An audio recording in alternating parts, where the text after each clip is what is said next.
चलिए, hello everyone. आज हम स्टार्ट करने वाले हैं एसबीईसी सब्जेक्ट का चैप्टर नंबर 17। चलो, तो इस चैप्टर का नाम क्या है? Compliance under labour laws. ठीक, चलिए, क्या देखना है हमें ये चैप्टर नंबर 17 में? तो अगर हम एक बेसिक ओवरव्यू लें इस चैप्टर का, तो यहाँ पे हमें क्या कवर करना है? इतने तरह के एक्ट्स, अराउंड 14 से 15 एक्ट्स हमको यहाँ पे दिए हुए हैं। अब क्या ये एक्ट्स हमें पूरे पूरे कवर करने हैं? बिल्कुल भी नहीं। इंस्टीट्यूट बदला थोड़ी ले रहे हैं हमसे। यहाँ जितने भी ये एक्ट्स दिए हैं, इन सब का एक बेसिक ओवरव्यू दिया है खाली, कि ताकि आपको एक अंडरस्टैंडिंग डेवलप हो कि किस एक्ट में क्या है और क्या पर्पस था उस एक्ट को लाने का। चलिए, स्टार्ट करते हैं हम आज फैक्ट्रीज एक्ट से। फैक्ट्रीज एक्ट की अगर हम बात करें, तो सबसे पहली चीज, ये एक्ट आया कब था? आया था ये 1 डे ऑफ अप्रैल 1949 को, मतलब अप्रैल फूल्स के दिन ये एक्ट आया था। चलो, क्या जरूरत थी इस एक्ट को लाने की? कुछ तो रीजन रहा होगा। क्या सोचा सरकार ने कि फैक्ट्रीज एक्ट लाने की जरूरत है? बात है ये 1948 के टाइम की, मतलब ये कब का टाइम है? आजादी वाला दौर है। तब वैसे भी एग्रीकल्चर में लोग ज्यादा इन्वॉल्व रहते थे, मगर तब धीरे धीरे क्या हुआ था? इंडस्ट्रियलाइजेशन स्टार्ट हुआ था, फैक्ट्री सेटअप होना स्टार्ट हुई थी। अब फैक्ट्रीज बन रही हैं, तो उसमें वर्कर्स भी आ रहे होंगे। चलिए, आपने वो मूवी देखी होगी, कोई मिल गया। वहां पे क्या था? वो रोहित बहुत टैलेंटेड था, तो क्या बोलता था वो कि माँ, मेरी शक्तियों का यहाँ पे गलत इस्तेमाल हो रहा है। मतलब जो टैलेंटेड है उसकी शक्तियों का गलत इस्तेमाल हो सकता है। वैसे ही जो हमारे वर्कर्स हैं, लेबरर्स हैं, ये बहुत ही मेहनती हैं, तो क्या इनको भी कोई एक्सप्लॉइट कर सकता है? इनकी शक्तियों का गलत इस्तेमाल कर सकता है? ऑब्वियसली। तो यहाँ पे रीजन आया था कि क्यों हमको फैक्ट्रीज एक्ट की जरूरत है। तो यहाँ जो मेन रीजन था, ऑब्जेक्टिव था इस एक्ट को लाने का, वो ये था कि जो भी हमारे वर्कर्स हैं या फिर लेबरर्स हैं, इनको कोई एक्सप्लॉइट ना करे। ठीक है, इनके हेल्थ,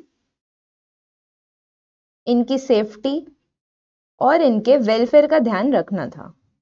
तो इसके लिए क्या करा? इन्होंने एक एक्ट लाया जिसका नाम था फैक्ट्रीज एक्ट 1948। चलिए, अब ये तो हमने देखा कि एक्ट एप्लीकेबल कहाँ होगा। जब ये इंडिया की बात हो रही, तो एक्ट अप्लाई कहाँ पे होगा? होल ऑफ इंडिया पे। कब से एप्लीकेबल हुआ ये? 1 डे ऑफ अप्रैल 1949 से। ठीक है, चलो, अब ये एक्ट अप्लाई होगा कहाँ? जब हम बात करें फैक्ट्रीज एक्ट की, तो ये मुश्किल तो नहीं है बिल्कुल भी। इसके नाम से ही समझ में आ रहा है कि एक्ट कहाँ अप्लाई होता होगा? फैक्ट्रीज पे। मगर ये फैक्ट्री क्या है? कैसे हम पहचाने कि कौन सी फैक्ट्री है और उस पर फैक्ट्रीज एक्ट अप्लाई होगा? चलिए देखते हैं इसे। तो फैक्ट्री की जो डेफिनेशन है वो एक्ट में कुछ इस तरह से बताई है। ठीक, any premises including presence thereof. अब ये प्रेमाइसेस क्या होती हैं? कोई भी बिल्डिंग हो गई या कोई लैंड हो गया जहां पे आपकी फैक्ट्री बनी हुई है, उसी को हम क्या बोलेंगे? प्रेमाइसेस। अब ये क्या चीज है? प्रेजेंस।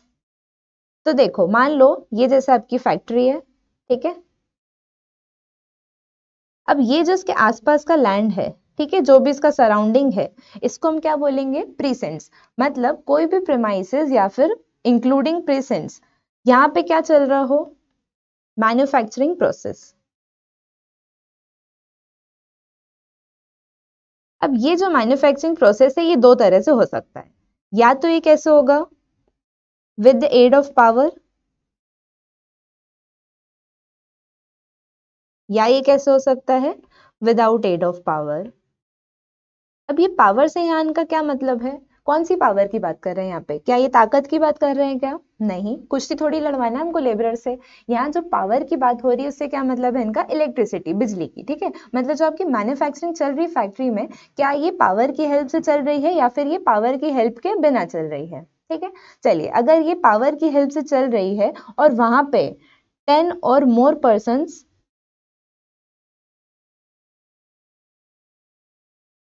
एम्प्लॉयड हैं,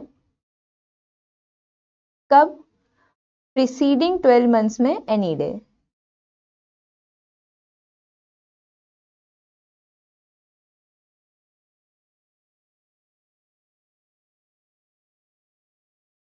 चलो, फिर अगर हम बात कर रहे हैं कहाँ की? जब वो विदाउट एड ऑफ पावर हो रहा है, तो उस केस में क्या देखेंगे हम? अगर वहां पे 20 और मोर पर्सन एम्प्लॉयड हैं,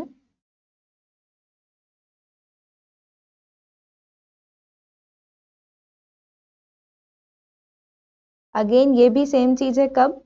on any day in preceding 12 months. मतलब पिछले 12 महीने में अगर किसी एक दिन भी 10 या उससे ज्यादा लोग एम्प्लॉयड हो गए ऐसी फैक्ट्री में जहां पे मैन्युफैक्चरिंग चल रही है with the aid of power, और या फिर ऐसी फैक्ट्री जहां पे मैन्युफैक्चरिंग चल रही है विदाउट एड ऑफ पावर और वहां पे 20 या उससे ज्यादा लोग एम्प्लॉयड हो गए पिछले 12 महीने में किसी एक भी दिन, तो वहां पे क्या हो जाएगा, उसको अपन फैक्ट्री बोल देंगे और यहाँ पे फैक्ट्रीज एक्ट अप्लाई हो।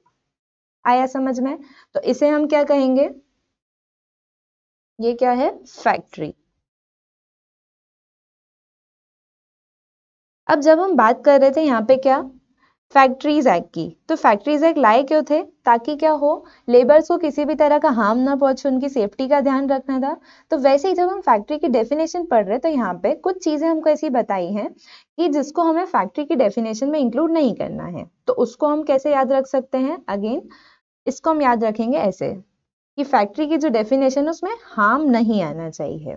अब क्या है ये हार्म, तो सबसे पहले अगर हम देखें तो एच से क्या है हमारा, एच से यहाँ पे ये बोल रहे हैं सबसे पहली चीज होटल्स या फिर कोई भी ईटिंग प्लेसेस, मतलब कोई भी होटल या फिर ईटिंग प्लेस जो है उसको हम फैक्ट्री की डेफिनेशन में इंक्लूड नहीं करेंगे। नेक्स्ट क्या बोल रहा है, ए से आर्म्ड फोर्सेस, मतलब ये जो आर्मी वाली जगहें हैं इनको भी हम फैक्ट्री में इंक्लूड नहीं करने वाले हैं। आर से बोल रहे हैं ये रेलवे रनिंग शेड, मतलब ये जो रेलवे के रनिंग शेड्स रहते हैं इनको भी फैक्ट्री की डेफिनेशन में इंक्लूड नहीं किया जाएगा। और लास्ट क्या बोल रहे हैं यहाँ पे, माइंस। क्या होती है माइंस, खदानें होती हैं, सोने की खदान, कोयले की खदान, तो इनको भी क्या है यहाँ पे इंक्लूड नहीं किया जाएगा।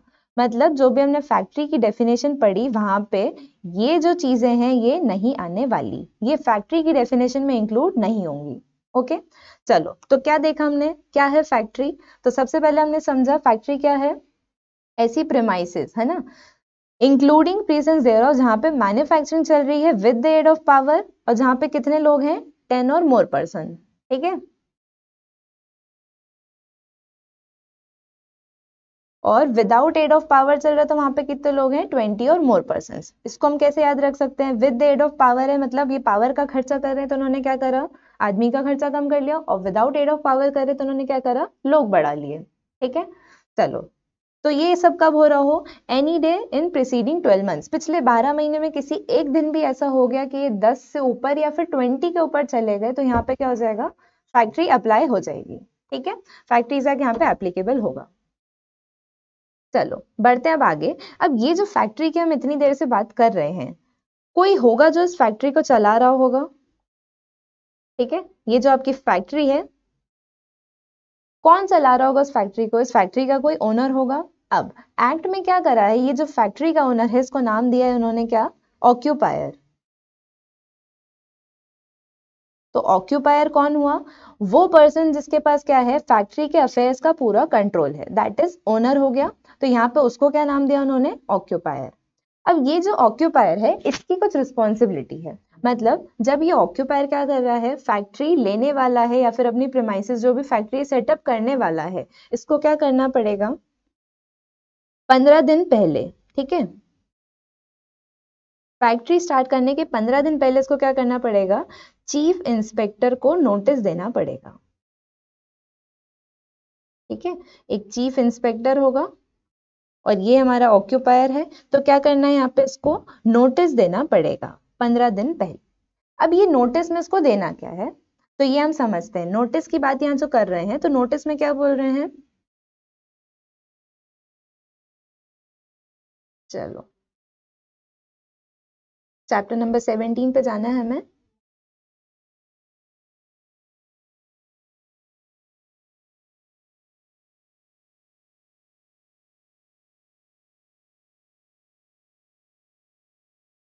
तो क्या कहा यहाँ पे उन्होंने, नोटिस में क्या होना चाहिए, तो बहुत ही बेसिक सी चीज है, नोटिस जो हमें देना, हमें क्या करना है, इसमें फैक्ट्री के बारे में बताना है। तो सबसे पहली चीज हम क्या बताएंगे, जो फैक्ट्री है, ठीक है, उसका नाम और एड्रेस, ठीक है। नेक्स्ट हमको क्या करना है, फैक्ट्री को कौन चला रहा है, ऑक्यूपायर, तो ऑक्यूपायर का नाम और एड्रेस। अब ये जो फैक्ट्री आपने जिसकी प्रेमाइसेस में डाली है या स्टार्ट करी है, दैट इज वो जो प्रेमाइसेस का ओनर है उसका भी नाम और एड्रेस आपको देना पड़ेगा।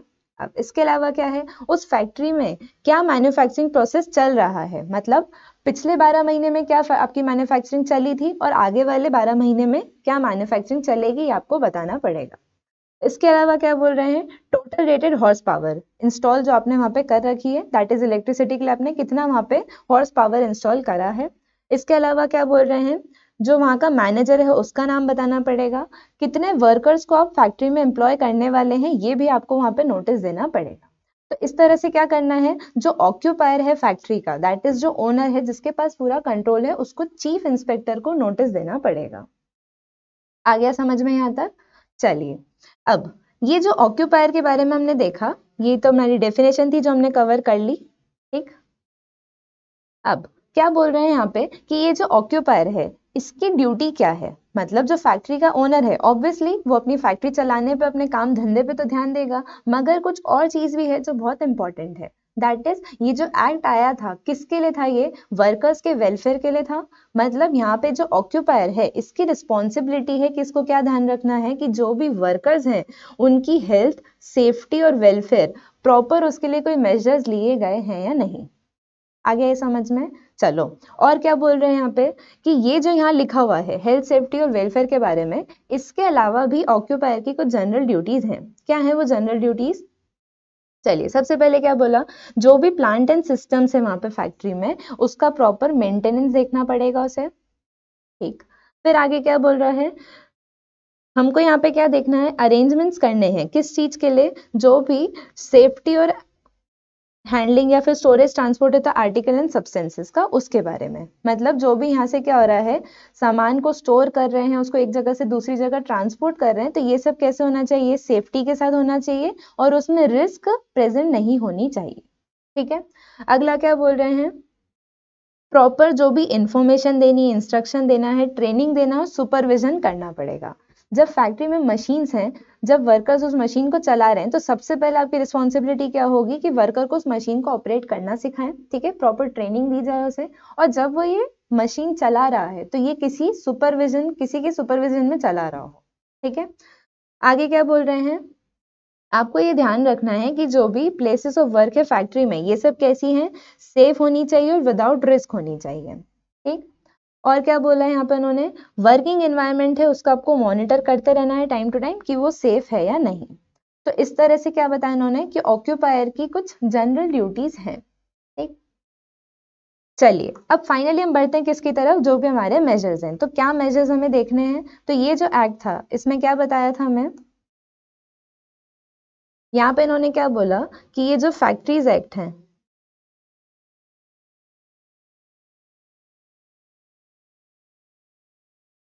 कुछ मेजर्स लिए थे यहाँ पे, ठीक है।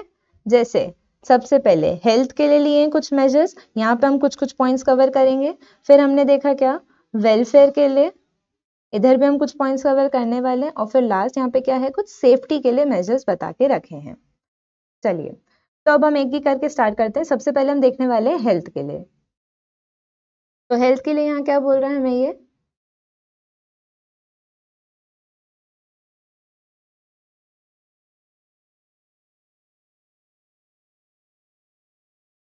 चलो सबसे पहले यहाँ पे बात हो रही है किस चीज की, क्लीनलीनेस की। क्लीनलीनेस हम क्या समझते हैं, सुना है कभी ये वर्ड क्लीनलीनेस, सफाई होती है, ठीक है।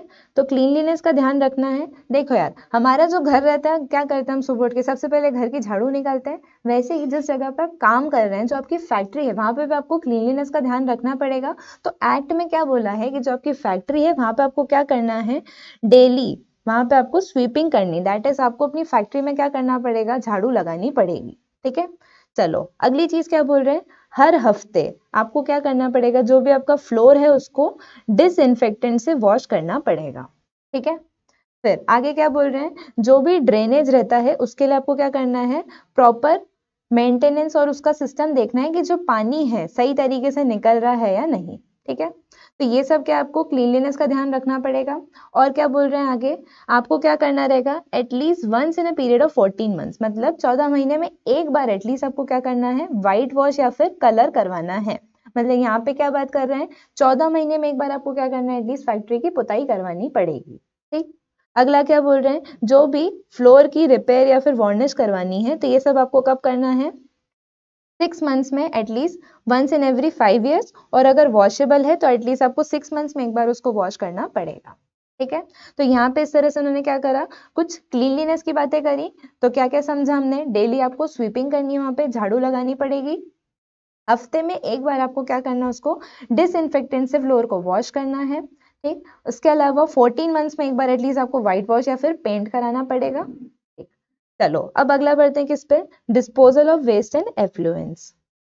वेस्ट तो हम समझते हैं जो कचरा निकलता है, एफ्लुएंस क्या है, क्या होता होगा एफ्लुएंस, तो समझिए एफ्लुएंस क्या होता है, जो भी धुआं या फिर जो भी क्या कहते हैं अपन उसको, जो भी जहरीली गैस निकल रही है, इस तरह से कुछ भी चीजें जो निकल रही हैं, तो इसको आपको क्या करना पड़ेगा, प्रॉपरली डिस्पोज करना पड़ेगा। क्या बोल रहे हैं आपको, इफेक्टिव अरेंजमेंट्स करने हैं आपको ये वेस्ट और एफ्लुएंस के ट्रीटमेंट के लिए। ठीक है, चलो अगला बढ़ते हैं किस पे, वेंटिलेशन एंड टेम्परेचर। अब वेंटिलेशन क्या होता है, वेंटिलेशन का मतलब होता है फ्रेश एयर के लिए, सर्कुलेशन के लिए जगह बनाना। ठीक है, अगर एक बंद प्रेमाइसिस में आप काम कर रहे हैं और वहां पे कोई भी फ्रेश एयर कुछ आ ही नहीं पा रही कहीं से भी, तो क्या होगा, वहां पे दम घुटने लगेगा वर्कर्स का। तो यहाँ पे आपको ध्यान रखना है कि जो भी उनकी वर्क प्लेस है वहां पे प्रॉपर वेंटिलेशन हो, दैट इज वहां पे क्या हो, सर्कुलेशन हो रहा हो फ्रेश एयर का। ठीक है, अगला टेम्परेचर का आपको ध्यान रखना पड़ेगा कि वहां जो आपने टेम्परेचर मेंटेन कर रखा है वो वर्कर्स के लिए सूटेबल है या नहीं। ठीक है, तो इस तरह से हमको क्या करना है, वेंटिलेशन एंड टेम्परेचर का भी ध्यान रखना पड़ेगा। नेक्स्ट बोल रहे हैं dust and fumes. Dust and fumes के बारे में क्या बोल रहे हैं कि जो भी यहाँ पे डस्ट निकलती है या फिर जो भी डस्ट रहती है, तो उसका आपको प्रॉपर ध्यान रखना है। क्या, जैसे कुछ तरह के मैन्युफैक्चरिंग प्रोसेस होते हैं, केमिकल, टेक्सटाइल या फिर जूट, यहाँ पे क्या होता है, डस्ट या फिर फ्यूम्स, ठीक, जो भी धुआं रहता है थोड़ा ज्यादा ही निकलता है। तो यहाँ आपको ध्यान रखना है कि कुछ आप क्या करें, एग्जॉस्ट अप्लायंस लगाएं।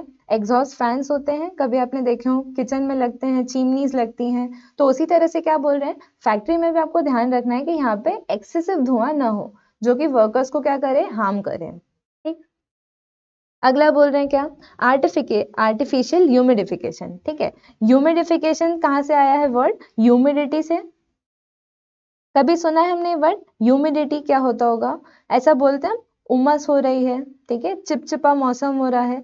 तो कई बार क्या होता है, कुछ मैन्युफैक्चरिंग ऐसे प्रोसेस ऐसे हैं जहाँ पे ह्यूमिडिटी क्रिएट करनी पड़ती है, जैसे कॉटन हो गया, टेक्सटाइल हो गया या फिर सिगरेट्स। तो यहाँ की जो फैक्ट्रीज होती है, यहाँ पे क्या करते हैं, ये आर्टिफिशियली ह्यूमिडिटी क्रिएट करते हैं। मतलब ये क्या करते हैं, जो एयर रहती है उसमें मॉइस्चर लेके आते हैं।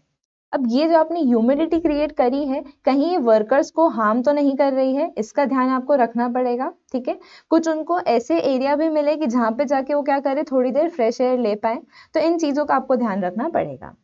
नेक्स्ट बोल रहे हैं क्या यहाँ पे, ओवर क्राउडिंग। क्या होता है ओवर क्राउडिंग, अभी हमने कोविड के टाइम पे इतना देखा कि 2 गज की दूरी, है ना, ये जो हमें डिस्टेंस मेंटेन करना है, भीड़ में नहीं जाना है। तो सेम चीज फैक्ट्री के लिए भी बोल रहे हैं। नॉर्मल सिचुएशंस में भी, जब कोविड नहीं था तब भी एक्ट में चीज बोल के रखी थी क्या, कि फैक्ट्री में जो वर्कर्स काम कर रहे हैं वहां पे ओवर क्राउडिंग नहीं होनी चाहिए। एक वर्कर को एटलीस्ट कितनी जगह मिलनी चाहिए, 14.2 क्यूबिक मीटर्स की। ठीक है, हर वर्कर को इतनी स्पेस तो मिलनी चाहिए, वहां पे एकदम भीड़ और एकदम उसको भर के नहीं रखना है। अगली चीज क्या है, यहाँ पे लाइटिंग का ध्यान रखना है आपको। वर्कर्स जो काम कर रहे हैं उनकी आंखों पे स्ट्रेन ना पड़े। ठीक है, तो उसके लिए आपको क्या करना पड़ेगा, प्रॉपर लाइटिंग का ध्यान रखना है। अब वो नेचुरली हो या फिर आर्टिफिशियली हो, किसी भी तरीके से आपको क्या करना है, लाइटिंग का प्रॉपर ध्यान रखना है।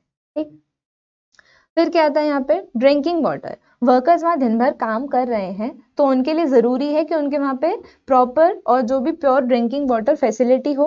अब ये जो वाटर हो कैसा होना चाहिए, फ्री फ्रॉम इम्प्योरिटीज, मतलब ये पानी गंदा नहीं होना चाहिए, ये पीने के लिए सेफ होना चाहिए। ठीक है, फिर क्या ध्यान रखना है, अगर फैक्ट्री में 250 से ज्यादा वर्कर है, दैट इज 250 से ज्यादा वर्कर्स हैं, तो आपको क्या करना पड़ेगा, कूल ड्रिंकिंग वाटर, ठंडे पानी की व्यवस्था आपको वहां पे करनी पड़ेगी वर्कर्स के लिए। ठीक है, और जहां पे भी आप ये पानी रख रहे हैं वहां पे क्या करें, लेजिबल जो भी वर्ड्स रहते हैं उसमें लिखें कि क्या है, ड्रिंकिंग वाटर है। ठीक है, हम होटल्स में भी जाते हैं, वहां लिखा रहता है ये पानी पीने के लिए है और ये पानी हाथ धोने के लिए। तो वैसे ही आपको फैक्ट्री में भी क्लियरली वहां लिखना पड़ेगा कि क्या है, ड्रिंकिंग वाटर है। अब क्या ये ड्रिंकिंग वाटर है, इसको इंग्लिश को समझ पाएंगे लेबर्स, नहीं। तो आपको क्या करना पड़ेगा, जो भी लैंग्वेज आपके लेबर्स समझते हैं उस लैंग्वेज में वहां पे आपको वो लिखना पड़ेगा। ठीक है, चलिए, अब इतना पानी पी रहे हैं वर्कर्स, अब इसको निकालना भी पड़ेगा, तो क्या बोल रहे हैं यहाँ पे आपको प्रॉपर वॉशरूम की भी फैसिलिटीज इनको देनी पड़ेगी। ठीक है, वॉशरूम की फैसिलिटी किस तरह से देनी है? मान लो मेरी फैक्ट्री में 500 वर्कर्स काम कर रहे हो, मैंने वहां पे एक वॉशरूम रखा, क्या होगा फिर? लाइन लगी रहेगी वहां पे, क्या किसी को भी मौका मिलेगा? नहीं। तो यहाँ पे आपको क्या ध्यान रखना है कि जितने सफिशिएंट नंबर हो आपको उसके हिसाब से क्या करने पड़ेंगे, वॉशरूम्स क्रिएट करने पड़ेंगे उधर। ठीक है, ये जो वॉशरूम आपने बनाए सिर्फ वॉशरूम बना के दे देना है, उसकी सफाई भी करनी पड़ेगी। तो यहाँ पे क्या बोल रहे हैं, एक स्वीपर ऐसा हो जिसको आपने क्या करा हो, एक्सक्लूसिवली सिर्फ इसी काम के लिए रख रखा हो। ठीक है, और लास्ट क्या बोल रहे हैं यहाँ पे, स्पिटून्स। स्पिटून्स क्या होते हैं, कभी सुना है आपने वर्ड? स्पिटून्स का मतलब होता है पीक दान। ठीक है, थूकते हैं जो। तो यहाँ क्या बोल रहे हैं फैक्ट्रीज एक्ट में कि आपको क्या करना पड़ेगा, सफिशिएंट नंबर ऑफ स्पिटून्स, ये जो पीक दान होता है आपको फैक्ट्री में रखने पड़ेंगे। नहीं रखोगे तो क्या होगा, ये जो वर्कर्स हैं ये क्या करेंगे, थूक थूक के आपकी फैक्ट्री को लाल किला बना देंगे। तो आपकी फैक्ट्री लाल किला ना बन जाए तो उसके लिए उन्होंने क्या बोला है कि आप वहां पे क्या करें, स्पिटून्स इंस्टॉल करके रखें। ठीक है, चलो, तो ये तो हमने सारे क्या पढ़े हमारे, ये जो मेजर्स देखे हमने कौन से थे, हेल्थ वाले मेजर्स। ठीक, चलो अब आगे क्या है हमारे पास, अब नेक्स्ट हमें देखना है सेफ्टी मेजर्स। ठीक, चलो सेफ्टी मेजर्स में क्या है, सबसे पहली चीज बोल रहे हैं यहाँ पे फेंसिंग ऑफ मशीनरी। क्या होता है ये फेंसिंग? फेंस करना, देखो फेंस करने का मतलब होता है बाउंड्रीज क्रिएट करना। तो मान लो आपकी जो मशीन है अगर वो कैसी है, डेंजरस नेचर की है, ठीक, तो वहां पे आपको क्या करना पड़ेगा, उसके लिए प्रॉपर बाउंड्रीज बना के रखनी पड़ेंगी। तो इस चीज का आपको ध्यान रखना है। ठीक, नेक्स्ट चीज क्या बोल रहे हैं, कुछ सेफ्टी मेजर्स है जो किसके लिए है, नियर मशीनरी इन मोशन। मतलब अगर आप क्या कर रहे हैं, जैसे मान लो कोई मशीनरी इन मोशन है, मतलब कोई चलती हुई मशीन है, अब उसकी सफाई का अगर कुछ काम है तो आप उसके लिए क्या करो, एक specially train adult male worker रखो। क्यों बोला है यहाँ पे मेल वर्कर? क्लियरली यहाँ एक्ट में क्या बोल दिया कि नो वुमन और young person shall be allowed to clean और lubricate any part of the prime mover.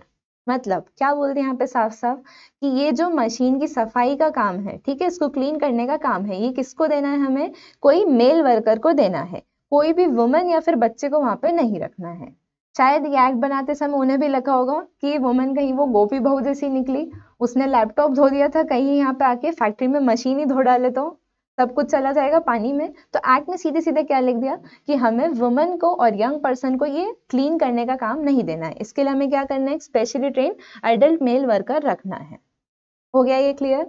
चलो आगे क्या बोल रहे हैं, किसी भी यंग पर्सन को आप डेंजरस मशीन पे तब तक एम्प्लॉय नहीं करोगे जब तक आपने क्या कर लिया, उसको सफिशिएंट ट्रेनिंग दे दी हो। और दूसरी चीज, वो जो आपसे काम करा रहे हो किसी के सुपरविजन में करा रहे हो। अब क्या किसी के भी सुपरविजन में करवा देंगे ये काम? नहीं, जिसके सुपरविजन में करा रहे हो उसके पास थोरो नॉलेज होना चाहिए और एक्सपीरियंस होना चाहिए उस मशीन का।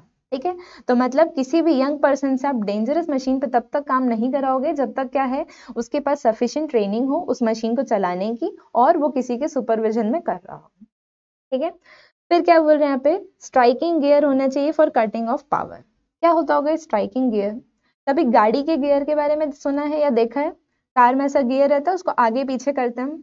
ठीक है, तो वैसे ही क्या बोल रहे हैं, मान लो फैक्ट्री में कभी कोई इमरजेंसी सिचुएशन आ गई, ठीक है, मशीन में कुछ इशू हो गया, कुछ भी इमरजेंसी क्रिएट हुई और आपको इमीडिएटली क्या करना है, पावर ऑफ करना है। क्या वो बंदा घूमता रहेगा कि पहले यहाँ का स्विच बंद करके आए फिर वहां का स्विच बंद करके आए?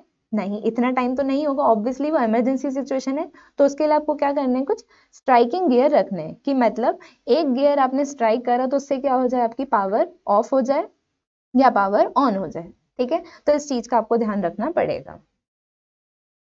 तो इस तरह से फिर क्या बोल रहे हैं, केसिंग ऑफ न्यू मशीनरी, कोई नई मशीन है तो उसको क्या करना है, प्रॉपरली केस करके रखना है।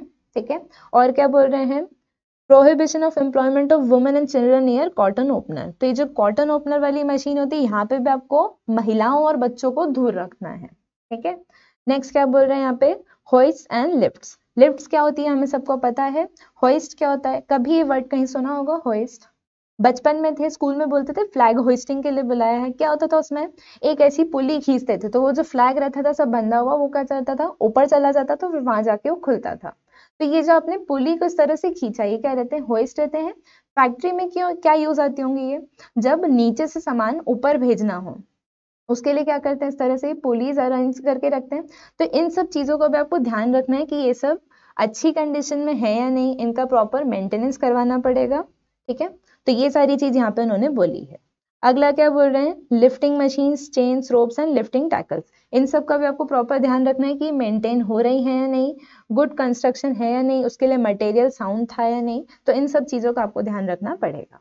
ठीक है, और क्या बोल रहे हैं, जो भी फ्लोर्स या फिर स्टेयर्स हैं इसका एक्सेस है कि नहीं, जो भी प्रॉपर है, मतलब देखो यहाँ पे आपको देखना पड़ेगा कि जो साउंड कंस्ट्रक्शन है या नहीं, कहीं ऐसा तो नहीं कि स्टेयर्स पे चढ़ के जा रहा इंसान हो, बीच में से सीढ़ी टूट जाए। तो इस तरह की चीजों का आपको ध्यान रखना है, क्योंकि फैक्ट्री में क्या होता है, बहुत हैवी हैवी सामान लेके निकलते हैं वर्कर्स, तो ये जो इतना वेट है, क्या वो स्टेयर्स ले पाएगी, क्या वो फ्लोर इतना साउंड है कि वो उतना वेट को संभाल पाएगा, तो ये सब चीजों का आपको ध्यान रखना पड़ेगा। ठीक है, चलो, तो यहाँ तक हमने क्या देख लिए,